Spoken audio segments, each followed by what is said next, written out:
அலைக்கும் அபூபக்கர் ரலியல்லாஹு அவர்களின் பேணுதல். ஹஜ்ரத் அபூபக்கர் சித்திக் ரலியல்லாஹு அவங்க துணி வியாபாரம் செய்துட்டு இருந்தாங்க. அதன் மூலமாக தங்களுடைய ஜீவனத்தை குடும்பத்தை நடத்தி வந்துட்டு இருந்தாங்க. அவங்க கலிபாவாக ஆக்கப்பட்டது பின்னாடி வழக்கம் போல் காலையில் சில துணிகள்லாம் எடுத்துக்கிட்டு வியாபாரத்துக்கு செல்கிறாங்க. வழியில் ஹஜ்ரத் உமர் ரலியல்லாஹு அவங்கள சந்திக்கிறாங்க. அப்போ எங்கே போகிறீங்கன்னு கேட்குறாங்க. அதுக்கு வியாபாரத்துக்கு கடைக்கு போயிட்டுருக்கேன் அப்படின்னு பதில் சொல்கிறாங்க. இதனை கேட்ட உமர் ரலியல்லாஹு அவங்க நீங்கள் வியாபாரத்தில் ஈடுபட்டுட்டா அரசாங்கத்து வேலையெல்லாம் யார் செய்கிறது, என்ன ஆகும் அப்படின்னு சொல்லி கேட்குறாங்க. அதுக்கு அரசாங்கத்தையே பார்த்துக்கிட்டு இருந்தா என் குடும்பத்தை எவ்வாறு நான் உணவளிப்பேன் அப்படின்னு சொல்லி அபூபக்கர் ரலியல்லாஹு அவங்களும் திருப்பி கேட்குறாங்க. சரி வாங்க, அமீன் என்பதா நபி பெருமானார் ஸல்லல்லாஹு அலைஹி வஸல்லம் அவங்களால் பட்டம் சூட்டப்பட்ட அபீ உபைதா ரலியல்லாஹு அவங்கள்ட்ட செல்வோம்.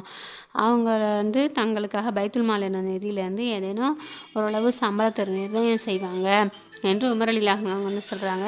பிறகு இருவரும் சேர்ந்து அபூ உபைதா ரலியல்லாஹு அவங்கள்ட்ட சொல்கிறாங்க. வியாபாரத்தை அந்த சென்று விவரத்தை கேட்ட அவங்க பொது நிதியிலேருந்து முஹாஜிரின்களுக்கு வழங்கப்படுவதற்கு நடுத்தரமான உதவித்தொகையை அவர்களுக்கு குறைவும் கூடுதலும் இல்லாமல் சம்பளத்தை அபூபக்கர் ரலியல்லாஹு அவங்களுக்கு நிர்ணயம் செய்கிறாங்க.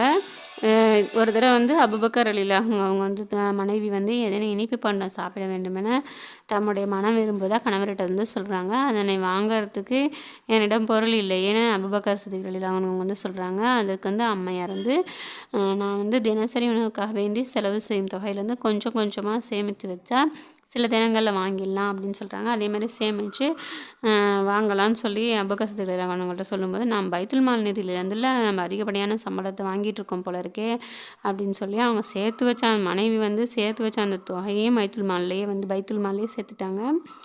ஒவ்வொரு நாளும் எவ்வளவு சேமிக்க முடியுதோ அந்தளவு தொகையை தங்களோட சம்பளத்துலேருந்தும் குறைச்சிக்கிட்டாங்க. மிகப்பெரிய ஜனாதிபதியோட வாழ்க்கை தான் இது. முன்னால் அவங்க வியாபாரத்தின் மூலம் கிடைத்த வருமானம் அவங்களோட தேவைகளுக்கு போதுமானதாக மட்டும்தான் இருந்துச்சு. கலிபாவாக நியமிக்கப்பட்ட பிறகு பைத்துல் மால் நிறைய சம்பளம் கிடைச்சதால வாழ்க்கை அதுலேயும் குறைச்சிக்கிட்டு அவங்க வாழ்க்கை நடத்துகிறாங்க. எனவே நம்மளும் நம்மளால் முடிஞ்ச வரை நமக்கு ஏழைகளுக்கு உதவுறதுக்கு எல்லாம் நம்ம தோஃபிக் செய்வாங்க. ஆமீன்.